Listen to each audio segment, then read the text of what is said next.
Hello students, कैसे हैं आप सब।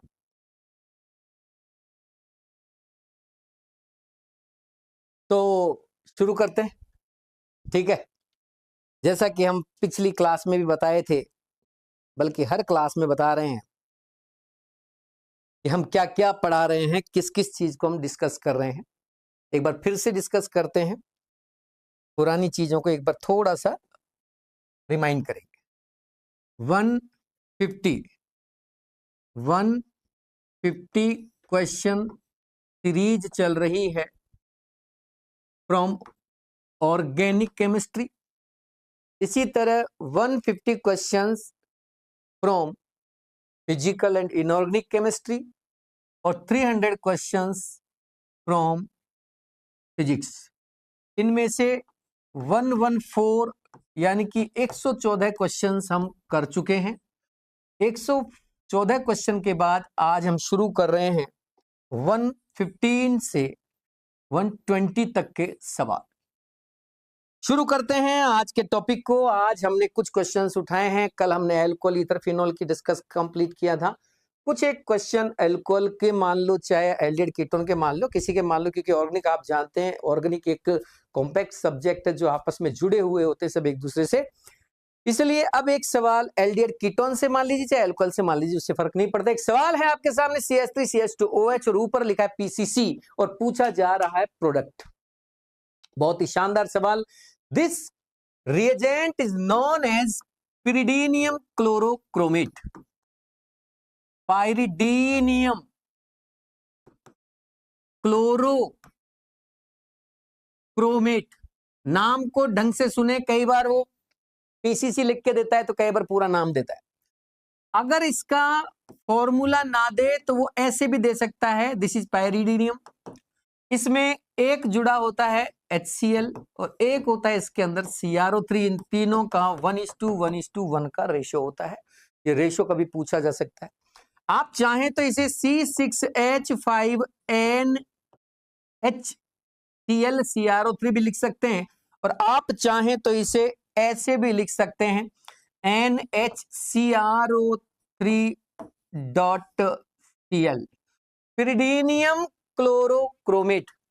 आप चाहें तो इसको ऐसे भी लिख सकते हैं C6H5N और यहां आ जाएगा HCl.CrO3। मेरे बच्चों, ये फॉर्मूला किसी भी तरह से आए कंफ्यूज मत होना, बस यही समझा रहा हूं मैं। कैसे भी आए इसमें डरना नहीं है। कई बार वो H को यहां लगा देता है, ब्रैकेट बना देता है और फिर Cl लिख के CrO3 लिख देता है। तीनों चारों कंडीशन सही हैं। जैसे भी मिले कंफ्यूज मत होना। इसका मतलब है कि ये PCC है। कोई जरूरी नहीं है कि वो नाम दे, कभी वो शॉर्ट में लिख सकता है, कभी वो इस तरह से लिख सकता है, तो कभी वो ऐसे बोल सकता है, तो कभी इस तरह का डिजाइन दे सकता है। हाईली इंपॉर्टेंट, ये रिएजेंट वेरी वेरी यूजफुल होता है for controlled oxidation. Controlled oxidation यानी कि 1 डिग्री एल्कोहल का ऑक्सीडेशन करके ये एल्डिहाइड पर और 2 डिग्री एल्कोहल का ऑक्सीडेशन करके ये कीटोन पर रुक जाता है। मेरी बात को समझने की कोशिश कीजिए। जनरली अगर हम किसी एल्कोहल का ऑक्सीडेशन करते हैं, किसी भी एल्कोहल को जब ऑक्सीडाइज किया जाता है तो उसका oxidation KMnO4, K2Cr2O7, concentrate HNO3 जैसे एसिडिक ऑक्सीडाइजिंग की प्रेजेंस में किया जाता है। आप और भी ले सकते हैं इनकी जगह। ये रिएजेंट जब इसको ऑक्सीडाइज करते हैं तो ये कंपाउंड पहले एल्डिहाइड में कन्वर्ट होता है और फिर ये कंपाउंड कार्बोक्सिलिक एसिड में कन्वर्ट होता है। बात ये आती है कि मुझे रिएक्शन को एल्डिहाइड पे रोकना है, ना कि कार्बोक्सिलिक एसिड तक ले जाना है। तो मुझे अगर यहां से लेके यहां पे इस रिएक्शन को रोकना है तो फिर ये रिएजेंट मेरे काम के नहीं है।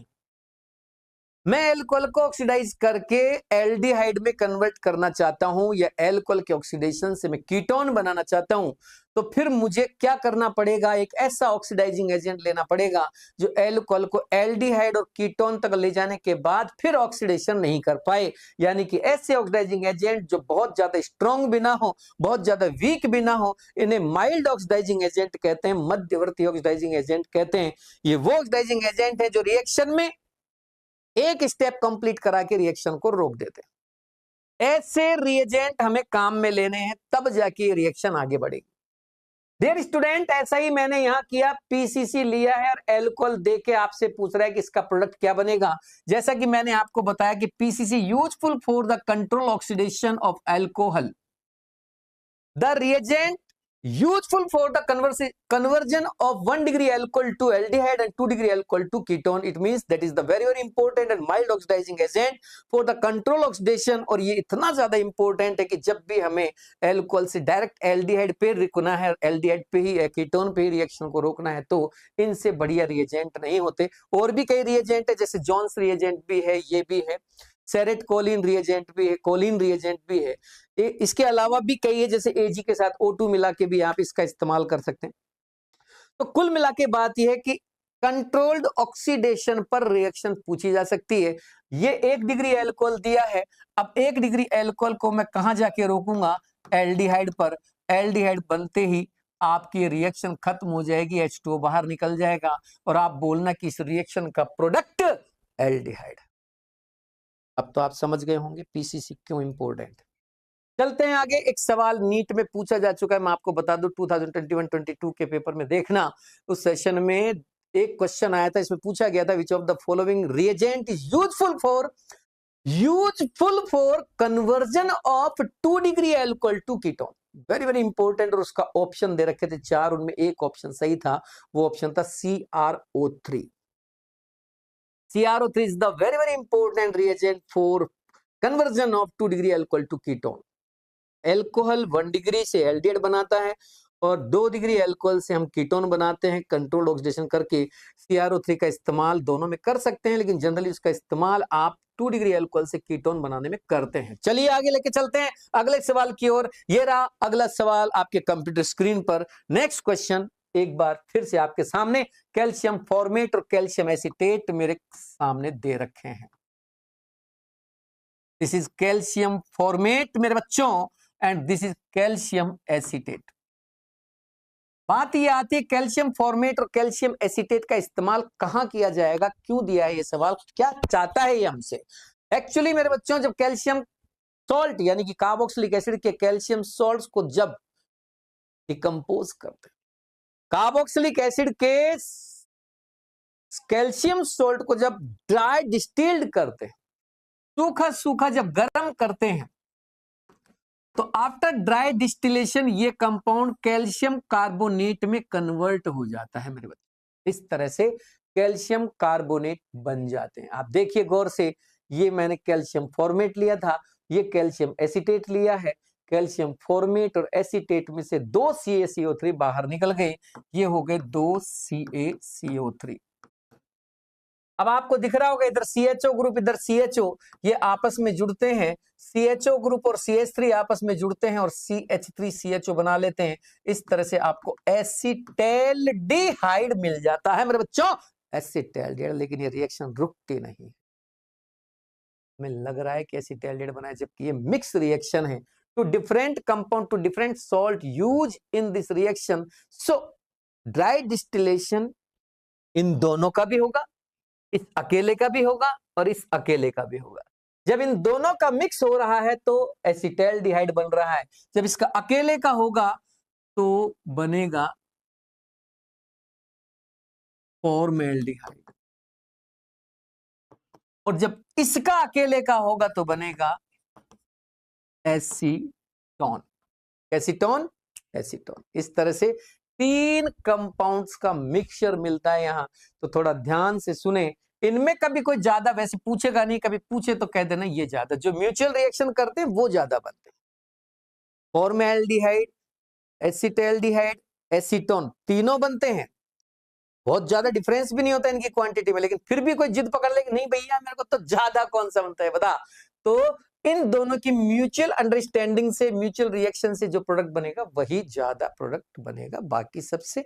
बाकी इस तरह से कभी पूछेगा नहीं, पॉसिबल प्रोडक्ट पूछेगा आपसे, तो ये है इसके पॉसिबल प्रोडक्ट्स। अब हम अपने बच्चों को लेकर चलते हैं अगले सवाल की ओर। तैयार है मेरे बालक? आओ नेक्स्ट क्वेश्चन। किसी बालक को समझ नहीं आया तो बोलो समझ में आ रहा है कि नहीं आ रहा? ये समझ में आ गई? ठीक है। किसी को कोई डाउट है तो पूछ सकता है। कोई बच्चा किसी को डाउट हो तो पूछ सकता है, नहीं तो कोई दिक्कत नहीं है, मैं आगे बढ़ूं। चलिए ठीक है।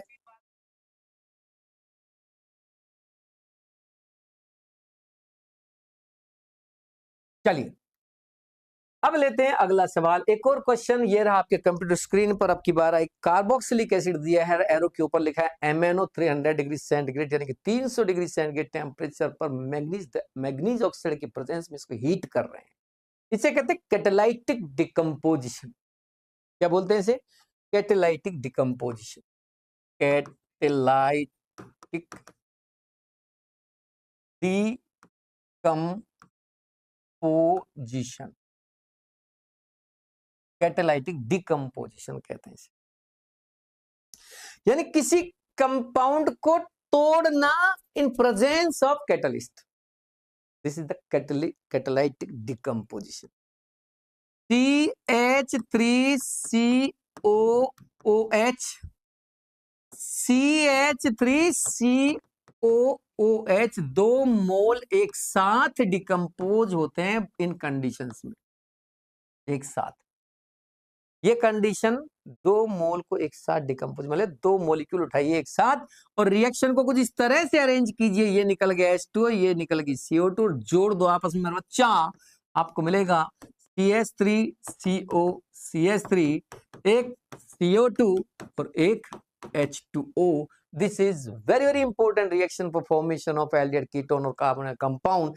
यहां फॉर्मिक एसिड से फॉर्मेल्डिहाइड बनते हैं, एसिटिक एसिड से एसीटोन बनते हैं, और अगर दोनों को मिक्स कर दिया जाए एसिटिक एसिड और फॉर्मिक एसिड को, और फिर डिकम्पोजिशन किया जाए तो हमें 3 चीजों का मिक्सचर मिलता है, जिसमें एक फॉर्मेल्डिहाइड, एक एसिटाल्डिहाइड और एक एसीटोन होता है।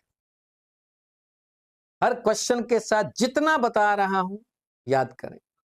आप भी जानते हैं बहुत ज्यादा नहीं बता रहा हूं, जहां जरूरत है उतना बोल रहा हूं। मैं जानता हूं बच्चे को परेशान ना होना पड़े, समय कम है तो मैं काम की चीजें ही आपके सामने रख रहा हूं, फालतू की नहीं। ठीक है। वैसे तो बहुत कुछ इंपॉर्टेंट है, लेकिन मैंने कहा ना हर चीज हर साल के लिए इंपॉर्टेंट नहीं होती। हो सकता है इस सेशन के लिए कोई सवाल इंपॉर्टेंट है, वो पिछले सेशन के लिए नहीं था। हो सकता है पिछले सेशन में जो सवाल इंपॉर्टेंट था वो इस बार के लिए नहीं है। चीजें सब इंपॉर्टेंट है, किताब में छपी हुई हैं, एनसीईआरटी ने डाली हैं, एनटीए ने सेलेक्ट की हैं, नीट के सिलेबस के तौर पर आपके सामने रखी गई हैं, तो वो इंपॉर्टेंट तो होगी ही ना। ऐसा तो हो ही नहीं सकता कि कोई चीज बिना इंपॉर्टेंट होके किताबों में छप गई, है ना। चलो चलते हैं आगे अगले सवाल की तरफ मेरे बच्चों को लेके। नेक्स्ट क्वेश्चन ये रहा आपके कंप्यूटर स्क्रीन पर 118 नंबर का सवाल। डियर स्टूडेंट, एक डाई हैलाइड दिया है, मैं आपको बता दूं 3 तरह के डाई हैलाइड आपने खूब सुने होंगे। एक होता है जेम डाई हैलाइड, एक होता है विसिनल डाई हैलाइड, और एक होता है आइसोलेटेड डाई हैलाइड। एक तो होता है जेम डाई हैलाइड, एक विसिनल डाई हैलाइड, एक होता है टर्मिनल डाई हैलाइड। अब देखो एक नई चीज दिखा रहा हूं आपको, टर्मिनल, और साथ में एक होता है आइसोलेटेड डाई हैलाइड। तो जनरली इन 3 को तो बच्चा जानता है, चौथे के बारे में इतना डिस्कशन करते नहीं है, कोई खास बात नहीं, मैं बता दूं फिर भी। जेम मतलब 2 same halogen on same carbon, this is gem dihalide. 2 same halogen present on 1 condition, 2 condition, 3 condition, not issue, कहीं भी हो, but 2 same halogen on same carbon, this is gem dihalide. Terminal, terminal means 2 halogens present on terminal of carbon chain. Long chain जितने भी carbon की है, वो 5 carbon की तो एक पहले पर एक 5वें पे होना चाहिए, वो 6 कार्बन की तो एक पहले पे एक छठे पे होना चाहिए। अगर वो 3 कार्बन की तो एक पहले पे एक तीसरे पे होना चाहिए, तब वो टर्मिनल बोला जाएगा। विसिनल, विसिनल मतलब पड़ोसियों पर होनी चाहिए, एक पहले पे तो एक दूसरे पे हैलोजन होनी चाहिए, एक पहले पे तो एक दूसरे पे, एक दूसरे पे तो एक तीसरे पे होनी चाहिए। This is vicinal. विसिनल का मतलब होता है पड़ोसी, निकटवर्ती, एडजेसेंट, कहते हैं ना, नेबर बोलते हैं ना, हाँ वो। अब बचा ये जिसकी मैं बात कर रहा था, ये सबसे अलग है। ये कह रहा है कि जो जैम नहीं होगा, जो विसिनल नहीं होगा और जो टर्मिनल नहीं होगा, वो मैं होऊंगा। जो जैम नहीं होगा, जो विसिनल नहीं होगा, जो टर्मिनल नहीं होगा, वो आइसोलेटेड होगा। अरे भाई ऐसा कौन सा डाइहैलाइड भैया, मैं दिखाता हूं। जैसे मान लीजिए मैंने आपसे कहा बताओ इसको किस कैटेगरी में रखोगे आप। ये ना तो जैम है, जैम में तो दोनों हैलोजन एक पे होने चाहिए, ना ये विसिनल है, विसिनल में दोनों हैलोजन पड़ोसियों पर होनी चाहिए, ना ये टर्मिनल है, टर्मिनल में दोनों हैलोजन किनारों पर होनी चाहिए। इसलिए इसको एक नई कैटेगरी बता दी मैंने, आइसोलेटेड डाइहैलाइड। ठीक है, चलिए ये हमारा पॉइंट था भी नहीं, हम अपने पॉइंट पर वापस आते हैं। हमारा सवाल है कि क्या होगा इस रिएक्शन में। Dear student, aqueous KOH reaction को एसएन कराता है, हैलोजन को हटा के उसकी जगह OH लगाता है, ये काम होता है एसएन यानी कि एक्वस KOH का। ये हमेशा हैलोजन को देखते ही उसकी जगह OH लगा देता है। अब यहां भी ये आज यही करने वाला है, ये हैलोजन को हटाएगा और उसकी जगह OH लगाएगा। चलो शुरू करते हैं, क्या करने जा रहा है ये। तो पता लगा इस कार्बन से इसने दोनों Cl निकाले और दोनों की जगह पर मेरे बच्चा तो OH लगा दिया, जो कि हाईली अनस्टेबल कंडीशंस है। इसमें से अब निकल जाएगा H2O और आपको मिलेगा एसीटोन। एसीटोन, एसीटोन मिलेगा। अब आपको, आप समझ रहे होंगे एसीटोन किसे कहते हैं। एसीटोन कीटोन सीरीज का पहला मेंबर है। अब ये सवाल उल्टा पूछा जाता है, मैंने इसलिए आपको ये सवाल लिखा। आप कैसे पूछा जाएगा कि भाई कौन सा ऐसा डाइहैलाइड है जिसका एल्कलाइन हाइड्रोलाइसिस कराने पर एसीटोन बनेगा। उल्टा पूछ लेते हैं इसे।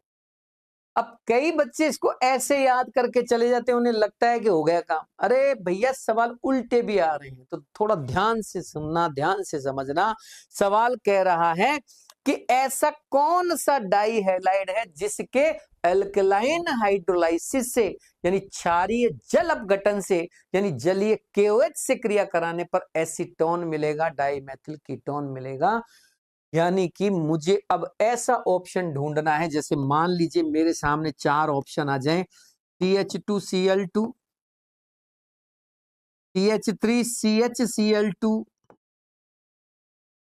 CH2Cl, CH2Cl, मेरा बच्चा CH3C, Cl2, CH3। मैं पूछ रहा हूं कि इन चारों में से ऐसा कौन सा डाइहैलाइड है जिसके हाइड्रोलाइसिस से मुझे एसीटोन मिलेगा। देखो कितना आसान हो गया सवाल। एसीटोन 3 कार्बन का होता है, इसलिए ये हमारा आंसर नहीं है, ये हमारा आंसर नहीं है, ये हमारा आंसर नहीं। देखो वैसे ही कट गया, हमारा आंसर ये आ गया। ये तो एक तरीका है, देखो कितना आसान हो गया ना। वो तब हो गया जब ये ऑप्शन इस तरह से आए, लेकिन ऑप्शन अगर इस तरह से आए, आपको एक ऑप्शन दे दिया CH3CHCl CH2Cl, अब ये 3 कार्बन का दे दिया।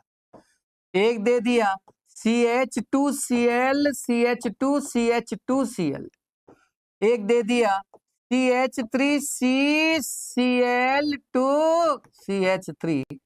अब देखो तीनों में 3-3 कार्बन है, तो ये हमें ध्यान रहना चाहिए कि जैम डाइहैलाइड ही कीटोन दे सकता है, जैम डाइहैलाइड ही आपको कीटोन बना के दे सकता है। विसिनल और आइसोलेटेड डाइहैलाइड कभी भी आपको कीटोन नहीं दे सकते भाई गॉड। तो जैम डाइहैलाइड आपको कीटोन दे सकते हैं, और वो भी ऐसे जैम डाइहैलाइड होनी चाहिए कि दोनों हैलोजन बीच में किसी कार्बन पर लगी हुई हो। चलिए अब हम लेके चलते हैं अपने बच्चों को अगले क्वेश्चन पर। ये जो डाइहैलाइड है, इस डाइहैलाइड में वो क्या करते हैं, जैम की जगह विसिनल दे देते हैं, विसिनल की जगह टर्मिनल दे देते हैं, और इसी सवाल को पूछ लेते हैं। आपसे कहा जाएगा बताइए CH2 CH2 Cl Cl की रिएक्शन एक्वस NaOH से करा दें तो क्या होएगा। तो आप कहना एक कार्बन से एक Cl हटेगी, दूसरे से दूसरी हटेगी, और मुझे एक डाइऑल मिलेगा, मुझे ग्लाइकॉल मिलेगा। यहां जो कंपाउंड डाइहाइड्रिक कंपाउंड मिला था वो तो ये था, वो तो ये था, लेकिन यहां जो डाइहाइड्रिक कंपाउंड मिला है वो ये है। ये अनस्टेबल था लेकिन ये स्टेबल है। अब इसी को यूज करते हैं वो क्वेश्चन की लैंग्वेज में कि इस कंपाउंड की रिएक्शन एक्वस NaOH से कराते हैं तो क्या मिलेगा। और चार ऑप्शन कैसे रखते हैं, वो एक ऑप्शन रखते हैं कि dihydric stable compound, it means एक स्टेबल डाइहाइड्रिक कंपाउंड। दूसरा ऑप्शन एक अनस्टेबल डाइहाइड्रिक कंपाउंड। तीसरा ऑप्शन मोनोहाइड्रिक कंपाउंड। और चौथा ऑप्शन रिएक्शन ही नहीं होगी, नन, यानी कि नो रिएक्शन। तो ध्यान से सुन लीजिए, इससे बना डाइहाइड्रिक अनस्टेबल है, बट इससे बना डाइहाइड्रिक स्टेबल है। इस तरह से भी सवाल पूछे जा सकते हैं। एनी डाउट मेरा बाबू? अब आगे बढ़ते हैं, एक और सवाल, एक तरीका और पूछते हैं। वो आपसे कहेंगे कि बाबू ऐसा है, मेरे पास ये एक कंपाउंड है और इसके रिएक्शन हम एक्वस बेस से करा रहे हैं, और बाबू उसने कहा कि ये वन इक्विवेलेंट है। वो कह रहा है कि इससे कुछ बनेगा, उस बने हुए को हम ताता करेंगे। नहीं यार, इससे कुछ बनेगा, उस बने हुए को हम करेंगे ताता, ताता करेंगे उसको, और पूछेंगे आपसे कि यहां प्रोडक्ट क्या बनेगा। अब ये भी एक तरीका है। लास्ट में मैं आपको ऐसे क्वेश्चन कराऊंगा, ठीक है, सबसे लास्ट में जब ये 150 हो जाएंगे तो कुछ क्वेश्चन और कराऊंगा जो सीक्वेंस वाले होंगे, उनकी प्रैक्टिस करेंगे, क्योंकि अब की बार भी कम से कम 2 सवाल तो सीक्वेंस वाले आएंगे ही। सीक्वेंस समझ गए? जैसे ए की रिएक्शन बी से कराई, सी बन गया, सी की रिएक्शन डी से कराई, ये बन गया, उसकी रिएक्शन इससे कराई, तो फाइनली ये इथाइल अल्कोहल बन गया। बताओ ए बी सी डी क्या है। इस तरह से इस टाइप के सीक्वेंस वाले क्वेश्चन करेंगे। चलो इधर एक्वस NaOH ने Cl हटाया और OH लगाया। अब समस्या ये है, क्या करें, कौन सी हटाएं भैया? कोई सी भी हटा लो। अब आप कुछ नहीं कर सकते, कोई सी भी एक Cl हटा सकते हो बस, इससे ज्यादा आपके हाथ में अब कुछ नहीं। दिस इज P, क्योंकि उसने क्वांटिटी लिमिटेड कर रखी है, वन इक्विवेलेंट। अब वो इसके लिए कह रहा है कि अब बताओ मैं इसको आगे हिट कर दूं तो क्या कर दूं। तो वहां ऑप्शन देख लेना, वहां आपको ऑप्शन में ये HCl निकल के एक साइक्लिक ईथर बना के दे रखा होगा उसने, इस तरह का। तो समझ के जवाब देना, ये आपका आंसर हो जाएगा, क्योंकि HCl निकल जाएगा और ये चारों कार्बन इस ऑक्सीजन के साथ एक साइक्लिक ईथर में कन्वर्ट हो जाएंगे। ये रहा आपका अगला सवाल। अब चलते हैं हम अपने बच्चों को लेके नेक्स्ट क्वेश्चन की ओर। तो आप तैयार होंगे मेरे बालक? हो आ जाओ इधर। ये कह रहे हैं CH3COCl की H2 से रिएक्शन कराओ। H2 मतलब हाइड्रोजन। हाइड्रोजन का मतलब है कि मैं रिडक्शन करा रहा हूं, इसका हाइड्रोजनेशन करा रहा हूं। पैलेडियम की प्रेजेंस अगर होती केवल, तो ये रिएक्शन कुछ इस तरह से जाती। सिर्फ पैलेडियम होता H2PD, तो ये रिएक्शन CH3 CH2OH और HCl में कन्वर्ट हो जाती। लेकिन इसने क्या किया, इस रिएक्शन को कंट्रोल किया। कंट्रोल करने के लिए पीडी को कंट्रोल किया। पीडी को कंट्रोल करने के लिए इस कैटलिस्ट के अंदर एक पॉइजन मिला दिया। मतलब ये BaSO4 पॉइजन नहीं होता, BaSO4 पीडी के लिए पॉइजनस का काम करेगा, टॉक्सिक हो जाएगा ये। मतलब आपको सवाल का मतलब समझ में आना चाहिए, मैं क्या कह रहा हूं, पीडी की रिएक्टिविटी को कम करने के लिए BaSO4 मिलाया है। तो BaSO4 कोई टेस्ट में जहरीला नहीं है, टॉक्सिक नहीं है, लेकिन BaSO4 पैलेडियम के लिए टॉक्सिक का काम करेगा, यानी कि इसकी रिएक्टिविटी को कम करने का काम करेगा। और इतनी कम कर देगा इस रिएक्टिविटी को कि ये केवल एक बार तो इसका रिडक्शन कर पाएगा, दूसरी बार नहीं। ये रिएक्शन एल्डिहाइड पे जाके रुक जाएगी और आपको एक कंपाउंड एसिटाल्डिहाइड मिलेगा बेटा। ये रिएक्शन आप भूल रहे हैं, आपको पढ़ाया होगा आपके सर लोगों ने, स्कूल में टीचर्स ने। ये रिएक्शन रोजेनमुंड रिएक्शन के नाम से जानी जाती है। किस नाम से जानी जाती है? रोजेनमुंड रिएक्शन के नाम से जानी जाती है। ध्यान से सुनना। अब चलते हैं एक और सवाल पर। ये पीडी जो BaSO4 के साथ ले, इसकी जगह एक और चीज है, आप उसका भी इस्तेमाल कर सकते हैं, उसे कहते हैं डायबेल H। इसका मतलब होता है di iso butyl aluminium hydride. Di isobutyl aluminium hydride. कोई आपसे इसका फॉर्मूला नहीं पूछेगा, आप घबराए नहीं, और बनाए तो बना सकते हैं। ये डाइबल H भी इसी की तरह काम करता है। ये दोनों रिएजेंट ऐसे हैं, ये C डबल बॉन्ड C को छेड़े बिना, अफेक्ट किए बिना, और सिर्फ कार्बोनिल कंपाउंड को ही रिड्यूस करते हैं, और वो भी पार्शियली रिडक्शन करते हैं। जिसमें ये तो और भी जोरदार है, ये एस्टर को भी, यानी एस्टर COOR ग्रुप को भी रिड्यूस कर सकता है। इसलिए डाइबल H का भी इस्तेमाल आप कर सकते हैं, लेकिन रोजेनमुंड रिएक्शन कहने के लिए पैलिडियम के साथ BaSO4 होना अनिवार्य है। मेरी बात समझ में आ रही? इसके अलावा NaAlH4 का भी इस्तेमाल कर सकते हैं। इसके अलावा निकिल बोराइड का भी इस्तेमाल कर सकते हैं, ये भी यूज किया जा सकता है। इसे P2 रिएजेंट भी कहते हैं। ठीक है, कोई सा भी ले लो, इनमें सबसे ज्यादा इंपॉर्टेंट यही है, और इसकी प्रेजेंस में इस रिएक्शन को एक नाम दिया जाता है मेरे बच्चों, और वो है रोजेनमुंड रिएक्शन। हमारा सवाल यही था कि इस रिएक्शन का प्रोडक्ट बताइए, और इस रिएक्शन में नाम क्या यूज हुआ है, वो नाम बताइए, किस नाम से ये रिएक्शन चलती है। चलिए मेरे बच्चों को अब लेके चलते हैं हम अगले क्वेश्चन की ओर। टाइम आज तो काफी बचा है, कोई बात नहीं। नेक्स्ट सवाल ये रहा आपके कंप्यूटर स्क्रीन पर। ये जो कंडीशंस अभी मैंने लिखी थी, उस कंडीशन का इस्तेमाल रिडक्शन में किया गया था जो पिछले क्वेश्चन में थी, लेकिन अब जो कंडीशन लिखी गई है वो एक अलग ही चीज है।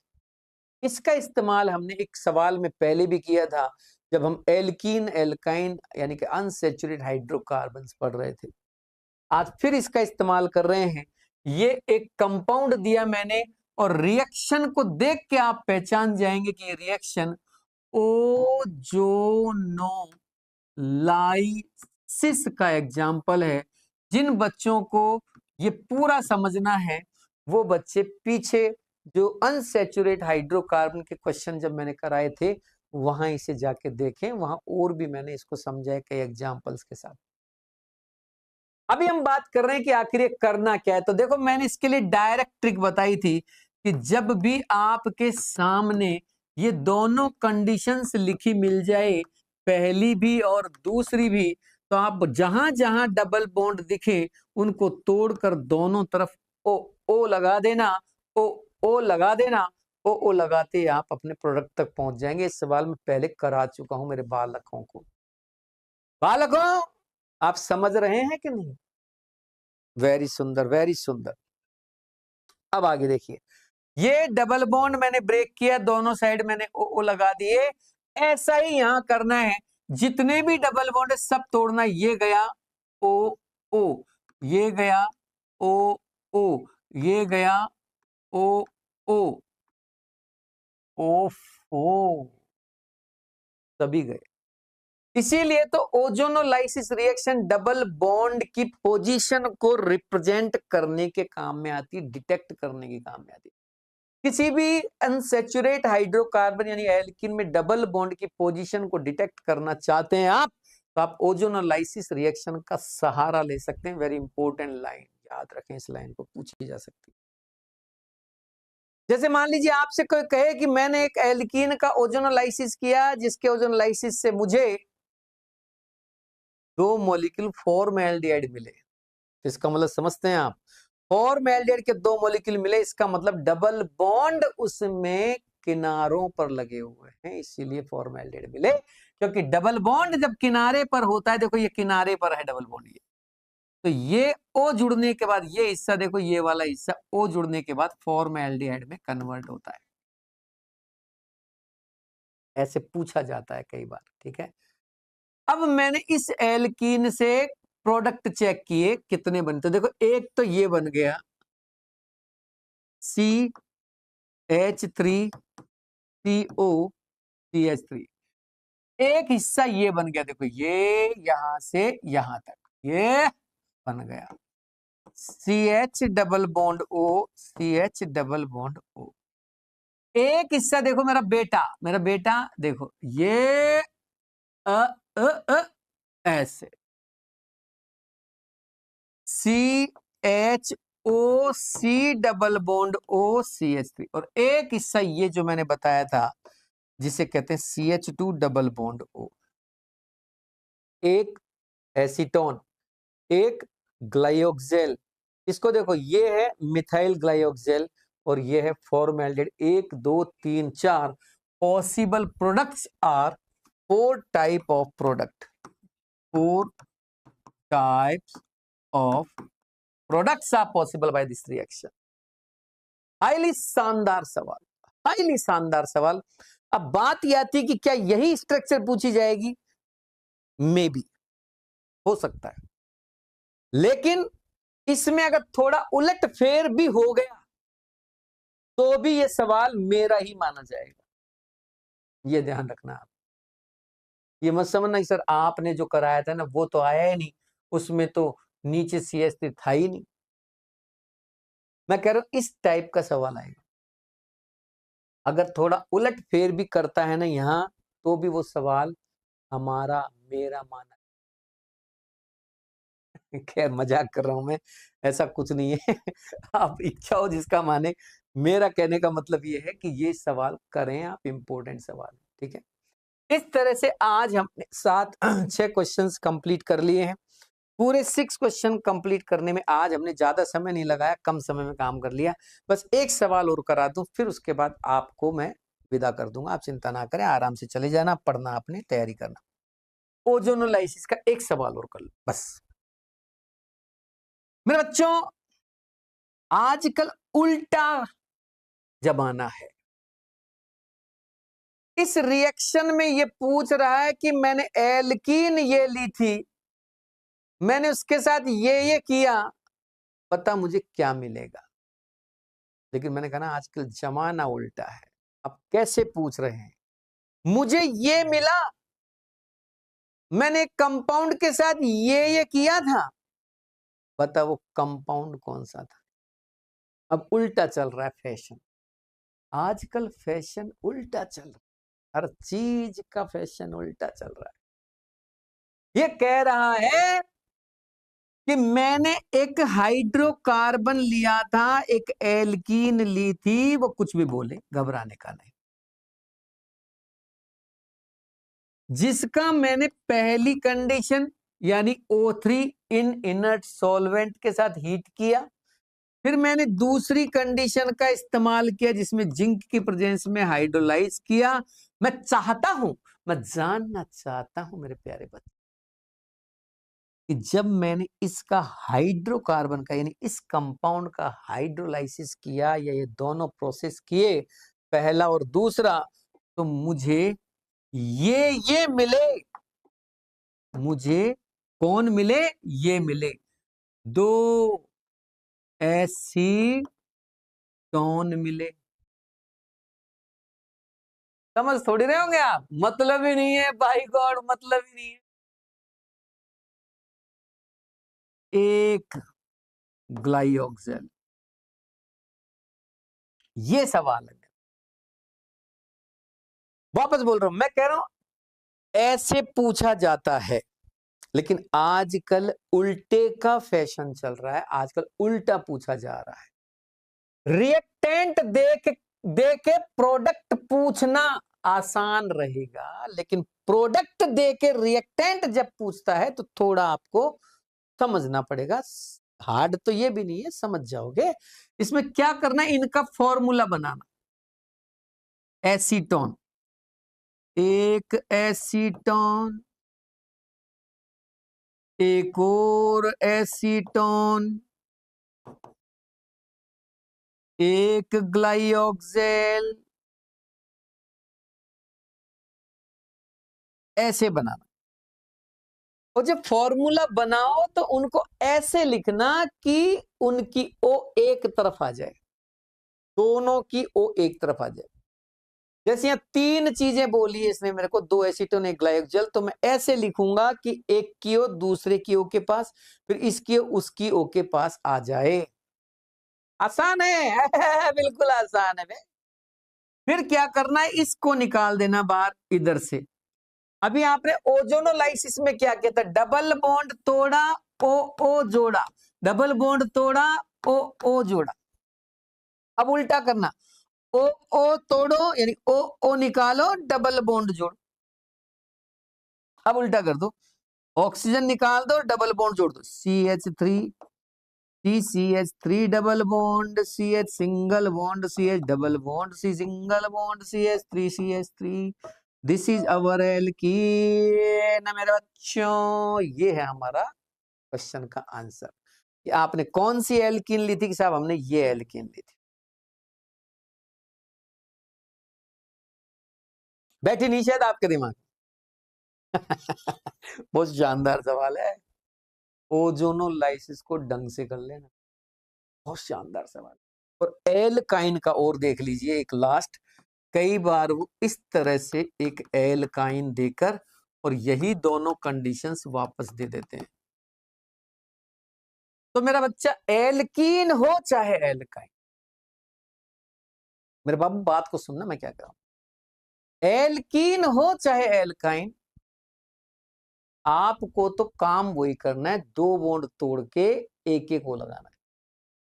तो आप बात है भाई साहब, इसमें कोई कोताही नहीं बरतेंगे, ये यूं का यूं रहेगा मेरे बालकों का। एक बार वापस सुनो, मैं का कह रहा हूं, मैं का कह रहा हूं। डबल बॉन्ड तोड़ना है, ओ ओ जोड़ना है। एल्कीन हो तो भी दो बॉन्ड तोड़ के ओ लगाने हैं, एल्काइन हो तो भी दो बॉन्ड तोड़ के ही लगाने हैं।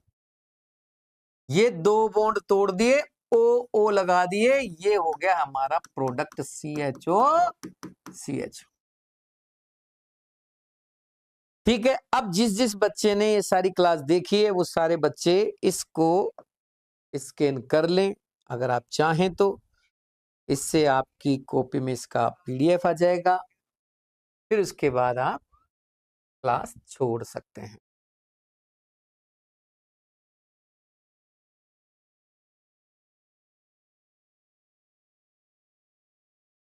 किसी बालक को कोई डाउट हो तो मेरा बच्चा डाउट पूछे, किसी भी बालक को किसी भी प्रकार का कोई डाउट हो तो मेरा बच्चा पूछे, जल्दी पूछिए, क्योंकि फिर ये क्लास हम खत्म कर रहे हैं। अब अपनी सेल्फ स्टडी पे जुट जाइए, अपनी पढ़ाई शुरू कर दीजिए मेरा बच्चा, क्योंकि पढ़ेंगे तो ही चलेंगे, पढ़ेंगे तो ही सिलेक्शन होगा, बिना पढ़े सिलेक्शन नहीं हो सकता। कर लिया? ठीक है, अब इसी के साथ हम आज की क्लास को खत्म करते हैं।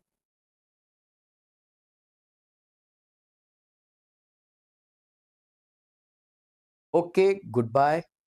नेक्स्ट क्लास में फिर मिलेंगे, तब तक के लिए नमस्कार।